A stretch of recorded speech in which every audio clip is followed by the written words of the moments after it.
গম্ভীর ভারতের কোচ হওয়ার দৌড়ে এগিয়ে। কোহলির সঙ্গে ঝামেলা নিয়ে কি ভাবছে বোর্ড?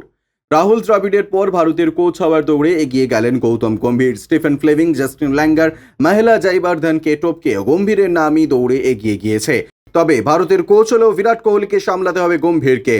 সেটা নিয়ে কোনোভাবে সমস্যায় ফেলবে না তো? বোর্ড সূত্রে খবর অনুযায়ী কোহলির সঙ্গে গম্ভীরের সম্পর্ক এবং ঝামেলা নিয়ে বোর্ড ভাবছেই না। বোর্ডের এক কর্তা এক ওয়েবসাইটে বলেছেন, লোকে যতই গম্ভীরের সঙ্গে কোহলির ঝামেলার কথা বলুক, বোর্ড তা নিয়ে ভাবছে না। বোর্ড জানে মাঠের বাইরে কোহলি এবং গম্ভীরের সম্পর্ক কতটা ভালো।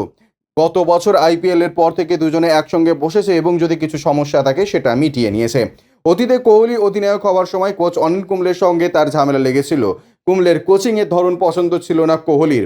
মূলত তার প্রতিবাদেই পরের বছর কুম্বলেকে সরিয়ে দেওয়া হয় এবং কোচ করে আনা হয় কোহলির পছন্দের লোক রবি শাস্ত্রীকে। এখন অবশ্য কোহলির নেতৃত্ব নেই, দলে সেই দাপটও নেই। গম্ভীরের কোচ হওয়ার সম্ভাবনা কতটা, এটা সূত্রের দাবি। এখনও পর্যন্ত সম্ভাব্য প্রার্থীদের সঙ্গে আনুষ্ঠানিকভাবে গোটা বিষয়টি ভালো করে ভেবে দেখছে।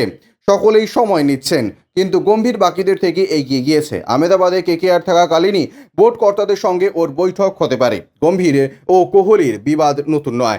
গম্ভীর যখন কেকেআরের অধিনায়ক তখনই একটি ম্যাচে মাঠে লেগে গিয়েছিল দুই ক্রিকেটারের। মাঠে তর্কের পরে ডাগ আউটে ফিরে চেয়ারে লাথি মারতে দেখা গিয়েছিল গম্ভীরকে। পরে গত মরশুমে গম্ভীর লখনৌয়ের মেন্টর থাকাকালীন একটি ম্যাচে দুজনের মধ্যে বিবাদ হয়।